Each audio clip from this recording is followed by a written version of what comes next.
Morning నుంచి social మీడియాలో అయితే ఒక వార్త హూ హూ అని ఒకటే తిరుగుతూ ఉంది. దాని మీద అయితే నాకు తెలిసిన వాళ్ళ దగ్గర నుంచి నేను తీసుకున్నటువంటి కన్క్లూషన్ ఏంటనేసి అయితే షేర్ చేస్తాను. అదే వీసా అపాయింట్మెంట్స్ పాస్ గురించి. అది ఆల్మోస్ట్ చాలా వరకు పెద్ద పెద్ద న్యూస్‌లలో కూడా మనం అన్నీ నాన్ ఇమిగ్రెంట్ వీసాస్ కూడా వర్తిస్తది. And F one visas, J one visa or H one, L one అని చెప్పేసి. బట్ ఇండియన్స్ చాలా మంది కూడా ఆ వీసాల త్రూ ఉంటాము కాబట్టి అందరూ కూడా పానిక్ అవుతున్నారు. బట్ నాకు తెలిసిన వరకు ఇన్ఫర్మేషన్ ప్రకారం ఇది ఎలాంటి నాన్ ఇమిగ్రెంట్ వీసాస్ అయితే వర్తించదు. అంటే F one visa, J one visa, H one visa, L one visa అంటే ఇండియా నుంచి ఇలా వీసాస్ త్రూ వచ్చే మనకి దీని ద్వారా ఎలాంటి ఇంపాక్ట్ అయితే ఉండదు. బట్ బయట చాలా వరకు కూడా న్యూస్‌లలో అన్ని రకాల వీసాస్ వర్తిస్తది అనేది వింటున్నాం. బట్ నాన్ ఇమిగ్రెంట్ వీసాస్ అయితే ఇది ఎలాంటి ఎఫెక్ట్‌నైతే ఇవ్వదు. ఇది ఓన్లీ కూడా ఇమిగ్రెంట్ వీసాస్ ఏవైతే ఉన్నారో వాళ్ళ యొక్క వీసా అపాయింట్మెంట్స్ మాత్రం పాజ్ చేశారు. సో, దానికి వాళ్ళు కొన్ని రీజన్స్ చెప్తున్నారు. బట్ బయట కొంత డిఫరెంట్‌గా కూడా సర్క్యులేట్ అవుతుంది. అదంతా ఏంటనేది ఈ వీడియోలో అయితే షేర్ చేస్తాను. సో, తప్పకుండా వీడియోకైతే లైక్ చేయండి. సో, ఎక్కువ మందికి రీచ్ అవుతది. చాలా మందికి కూడా కొంతవరకు హెల్ప్ అయ్యే ఛాన్సెస్ ఉంటాయి. అండ్ మన ఛానల్‌కి కూడా కొంచెం హెల్ప్ అవుతది. అలాగే సబ్స్క్రైబ్ కూడా చేసుకోండి కొత్తగా చూసేవాళ్ళైతే. సో, మేబీ టైమ్ రాని టైమ్‌లో ఈ వీడియోనంతా పెడితే మీ లైఫ్‌లో నాకు చాలా హెల్ప్ అవుతది. So, don't forget to like చేయడం. సరే ఇంక మనం టాపిక్‌లోకి వచ్చినట్లయితే వీసా అపాయింట్మెంట్స్‌నైతే పాస్ చేశారు అని చెప్పి ఇది ఓన్లీ కూడా ఇమిగ్రెంట్ వీసాస్. అంటే ఎవరైతే గ్రీన్ కార్డ్ ప్రాసెస్‌లో ఉండి and family based green cards చేసుకొని యూఎస్ఏకి రావాలి అని అనుకుంటారో, వాళ్ళ యొక్క అపాయింట్మెంట్స్ మాత్రం పాస్ చేశారు. సో, దానికి రీజన్స్ ఏంటి అనంటే, నెక్స్ట్ పబ్లిక్ ఛార్జ్ అనేది సెప్టెంబర్ నుంచి అమలు కాబోతుంది. ఆల్రెడీ పబ్లిక్ ఛార్జ్ గురించి చాలా సార్లు చాలా వీడియోలలో చెప్పాను. ఎవరైతే యూఎస్ఏకి వచ్చి ఇక్కడ ఉన్నటువంటి గవర్నమెంట్ బెనిఫిట్స్ మీద ఆధారపడుతున్నారో, సో, వాళ్ళకి అమెరికన్ గవర్నమెంట్ ఏంటంటే ఇక్కడ సిటిజన్స్ మనీ ద్వారా వేరే కంట్రీస్ నుంచి వచ్చేసి మొత్తము కూడా ఇది ఇక్కడ ఉన్నటువంటి అమెరికన్ సిటిజన్స్ కోసం పెట్టినటువంటి స్కీమ్స్ కానియండి, వాళ్ళకి చెందాల్సినవి అన్నీ కూడా వీళ్ళు యూజ్ చేసుకుంటున్నారు. అండ్ వీళ్ళు ఇక్కడికి వచ్చి పని చేసి గవర్నమెంట్‌కి ఏదైనా టాక్సెస్ పే చేసి అలాంటిదా ఉంటే బెటర్ కానీ ఇంకా వీళ్ళే వచ్చి గవర్నమెంట్ చాలా వరకు బర్డెన్ అవుతున్నారు. సో, ఇది కరెక్ట్‌గా లేదు అని చెప్పి ఇప్పుడున్నటువంటి అడ్మినిస్ట్రేషన్ యొక్క ఉద్దేశ్యం. సో, దానిని బేస్ చేసుకొని ఏంటంటే ఈ మధ్య కాలంలోనే కొన్ని కంట్రీస్‌ని కూడా బ్యాన్ చేశారు. బట్ ఇప్పుడు గవర్నమెంట్ ఏమని చెప్తున్నారు అనంటే, ఇలా నెక్స్ట్ మంత్ నుంచి పబ్లిక్ ఛార్జ్ అనే దానిని తీసుకొని వస్తున్నాం కాబట్టి ఈ కౌన్సిలర్ ఆఫీసర్స్ ఎవరైతే ఉంటారో అదే వీసా అపాయింట్మెంట్స్ తీసుకున్న ఆఫీసర్స్ ఎవరైతే ఉంటారో వాళ్ళకి ట్రైనింగ్ అయితే ఇవ్వాలి అని చెప్పి. ఎందుకు ట్రైనింగ్ ఇవ్వాలి అనంటే, సో, అందులోపల కొన్ని రూల్స్ కూడా చేంజ్ చేశారు.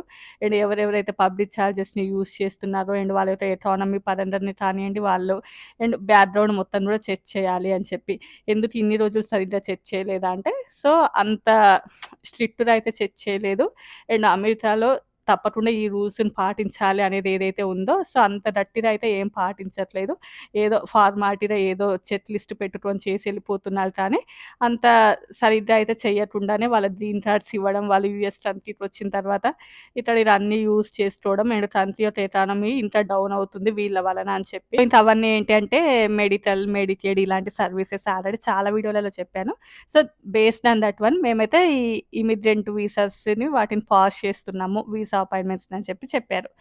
బట్ బయట మనకి ఇంత పొలిటికల్ పరంగానే కానియండి, బయట వినిపిస్తుందేంటంటే రీసెంట్ టైమ్ లోపల యూఎస్ఏకి రావకుండా చేయడానికి కొన్ని కంట్రీస్‌ని అయితే అమెరికన్ గవర్నమెంట్ బ్యాన్ చేసింది. ఎందుకంటే అక్కడి నుంచి వచ్చిన చాలా మంది కూడా యూఎస్‌కి కొంచెం నెగెటివ్‌గా ఇంపాక్ట్ ఉంది. వాళ్ళ వలన యూఎస్ కంట్రీకి అని చెప్పి దానికి చాలా డిఫరెంట్ వేరియస్ రీజన్స్ అయితే ఉన్నాయి. సో, దాన్ని బేస్ చేసుకొని కొన్ని కంట్రీస్‌ని అయితే బ్యాన్ చేశారు. అందులో మన ఇండియా అయితే లేదు. ఈవెన్ ఇండియా పక్కన ఉన్న కంట్రీస్ కూడా కొన్నున్నాయి. సో, దీన్ని బేస్ చేసుకొని ఏంటి అంటే కొంతమంది కోర్టుకి కేసేశారు. లేదు ఇలా కొన్ని కంట్రీస్‌నే యూఎస్ఏకి రానివ్వకుండా చేయడం కరెక్ట్ కాదు అని జెప్పేసి. సో, కోర్ట్ కూడా ఏంటి అంటే ఇలా కొన్ని కంట్రీస్‌ని యూఎస్ఏలోకి రాకుండా చేస్తే వాళ్ళని డిస్క్రిమినేట్ చేసినట్లు అవుతది. అంటే వాళ్ళని తగ్గించినట్లుగా, వాళ్ళని ఏదో చిన్న చూపు చూసినట్లుగా అవుతది. బట్ యూఎస్ఏలో డిస్క్రిమినేషన్ అనేది చాలా పెద్ద తప్పు లాంటిది. సో, ఇలాంటిది ఉండకూడదు అని చెప్పి. సో, ఇప్పుడు ట్రంప్ అడ్మినిస్ట్రేషన్ ఏంటి అంటే ఓహో! ఓకే. అంటే కోర్ట్ వరకెళ్లారు. బట్ వాళ్ళకి కూడా రావాలి యూఎస్ఏ కంట్రీకి. ఇదంతా ఎందుకు? సరే వీసా అపాయింట్మెంట్స్‌ని పాస్ చేద్దాం కొద్ది రోజులు అని జెప్పేసి అయితే స్టార్ట్ చేశారు అనేది మనం బయటి క్రిటిక్స్ నుంచి రానియండి, అండ్ పొలిటికల్ పరంగా మనకి వినిపిస్తుందయితే అది. వాళ్ళందరూ వచ్చేదేంటంటే ఫ్యామిలీ బేస్డ్ డ్రీమ్స్ త్రూ వస్తూ ఉంటారు. సో, ఇప్పుడు దాన్ని పాస్ చేసినట్లయితే దెన్ కొంత వాటిని కూడా తగ్గించిన వాళ్ళం అవుతాము అని చెప్పి. అండ్ మళ్ళీ దీనిని ఎప్పుడు ఓపెన్ చేస్తారు, మళ్ళీ ఎప్పటినుంచి అనేదైతే ఏమి కూడా ఇప్పటివరకైతే అప్డేట్ అయితే లేదు. జస్ట్ అవైతే పాస్ చేస్తున్నామనైతే చెప్పారు. ఈవెన్ నాన్ ఇమిగ్రెంట్ వీసాస్ అయితే ఇప్పటివరకైతే ఎలాంటి అప్డేట్ లేదు. ఈవెన్ ఎవరికైనా మెయిల్స్ వచ్చాయా అంటే చాలామంది చేసుకొని ఉంటారు కదా ఇండియాకి వెళ్ళడం కోసం అపాయింట్మెంట్స్. ఈవెన్ నాకు తెలిసిన వాళ్ళైతే ఉన్నారు. వాళ్ళకైతే ఇప్పటివరకు ఎలాంటి అప్డేట్ రాలేదంట. ఎలాంటి మెయిల్ అయితే రాలేదు. వాళ్ళు నాకు మెసేజ్ చేశారు. ఏంటి మనకు కూడా వర్తిస్తదా అని చెప్పి. బట్ నాకు తెలిసిన ఇన్ఫర్మేషన్ వరకైతే వర్తించదని చెప్పాను. ఈవెన్ వాళ్ళకి ఏదైనా మెయిల్ వస్తే కూడా నాకు అప్డేట్ ఇవ్వండి. నేను మళ్ళీ వీడియో చేస్తాను అని చెప్పా. ఇన్ కేస్ వాళ్ళకి ఏదైనా అప్డేట్ వచ్చింది అనుకోండి, వెంటనే మళ్ళీ నేను ఒక షార్ట్ వీడియో అయినా కూడా పెడతాను. బట్ యాజ్ ఆఫ్ నౌ అయితే ఇది ఓన్లీ కూడా ఇమిగ్రెంట్ వీసాస్‌కి మాత్రమే అప్లై అవుతది అని చెప్పేసి. సో, ఈవెన్ ఎందుకైనా మంచిది నాన్ ఇమిగ్రెంట్ వీసాస్ కూడా ఏమైనా మెయిల్స్ వచ్చాయా? అంటే ఎవరైతే అప్లై చేసుకున్నారో అంటే ఇండియాకి ఎళ్ళేసి ప్రాసెస్ చేసుకోవాలి అని అనుకుంటారు కదా! అంటే వీసా అయిపోయిన వాళ్ళు రెన్యువల్ అవన్నీ చేపించుకుంటారు కదా ఇండియాకెళ్ళి. సో, ఎవరైనా ఉంటే తప్పకుండా మెసేజ్ అయితే చేయండి. ఎవరికైనా హెల్ప్ అయ్యే ఛాన్సెస్ ఉంటాయి. అండ్ నెక్స్ట్ వన్ వచ్చేసి యూఎస్ఏలో మనం స్టేటస్ చేంజ్ అవ్వడము అలాంటివి ఉంటాయి కదా! వాటికి ఏమైనా ఇంపాక్ట్ అవుతదంటే, సో, వాటికైతే ఎలాంటి ఇంపాక్ట్ అవ్వదు. ఎందుకంటే మనం యూఎస్ ట్రాన్స్‌లేట్ దానికి ఎళ్ళాల్సిన అవసరం ఏమీ ఉండదు దీనికి కాబట్టి. ఇది ఓన్లీ కూడా వాళ్ళకి మాత్రమే అప్లై అవుతది. ఇన్‌సైడ్ యూఎస్ఏలో ఉండి మనము స్టేటస్ చేంజ్ అలాంటి వాటికైతే ఇది ఏమి కూడా ఎఫెక్ట్‌నైతే ఇవ్వదు యాస్ ఆఫ్ నౌ. బట్ దీని పరంగా అయితే యూఎస్ఏలో రోజుకొక న్యూ రూల్ అండ్ న్యూ అయితే ఇంప్లిమెంట్ అవుతూ ఉన్నాయి. అది ఇమిగ్రెంట్స్ మీదనే కానియండి, ఈవెన్ నాన్ ఇమిగ్రెంట్ వీసాసే కావచ్చు. ప్రతి ఒక్క దాని మీద ఏదో ఒక న్యూస్ అయితే డైలీ ఉంటూనే ఉంది.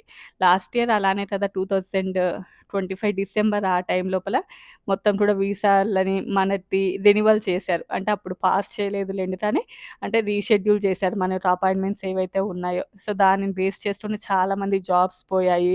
అండ్ చాలామంది ఇండియాకే పరిమితం అయ్యారు. అండ్ ఇప్పటికి కూడా ఇంకా చాలామంది వీసా అపాయింట్మెంట్స్ కోసం వెతుకుతూ ఉన్నారు. ఈవెన్ ఎమర్జెన్సీ వీసా అపాయింట్మెంట్స్ కోసం చూస్తూ ఉన్నారు. ఇలాంటి సిట్యుయేషన్స్ అయితే చాలా ఉన్నాయి. అసలు ఇండియాకి వెళ్ళాలి అంటేనే భయమయ్యేటటువంటి పరిస్థితి అయితే ఉంది ప్రెజెంట్.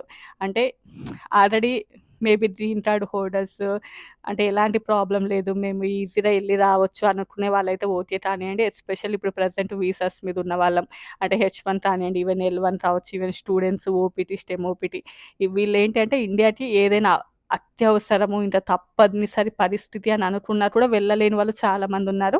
బట్ కొంతమంది వరకు కాస్త ధైర్యం చేస్తున్నారు కూడా. ఎళ్తే ఎప్పుడు ఎలాంటి న్యూస్ వినాల్సొస్తదో అని చెప్పేసి టెన్షన్ పడే వాళ్ళైతే చాలామందున్నారు. అందులో మేమొకరం. ఎందుకులే అనవసరంగా సరదాల కోసం పోయి మొత్తానికి సరదా తీరిపోతదేమో అని చెప్పి కొంచెం టెన్షన్‌గానే ఉంది. అండ్ సో, మొత్తానికైతే వీసాలనైతే టైటనింగ్ అయితే చేస్తున్నారు. అది ఇమిగ్రెన్సా లేకపోతే నాన్ ఇమిగ్రెన్సా వాటెవర్ ఇట్ ఈస్.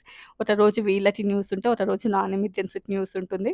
సరే అయితే ఇప్పుడు నాకు తెలిసిన అప్డేట్ వరకు మాత్రం ఇదైతే నాన్ ఇమిగ్రెంట్ వీసాలకైతే వర్తించదు. ఇన్‌కేస్ ఏదైనా అప్డేట్ వచ్చినా కానియండి, నాకు తెలిసిన వాళ్ళు నాకు మెసేజ్ చేసినా నేను మళ్ళీ మీకు అప్డేట్ అయితే ఇస్తాను. వీడియోకైతే తప్పకుండా లైక్ చేయండి. కొంచెం పుష్ అప్ ఉంటది. రేపు మరో మంచి వీడియోతో కలుద్దాం. Bye bye.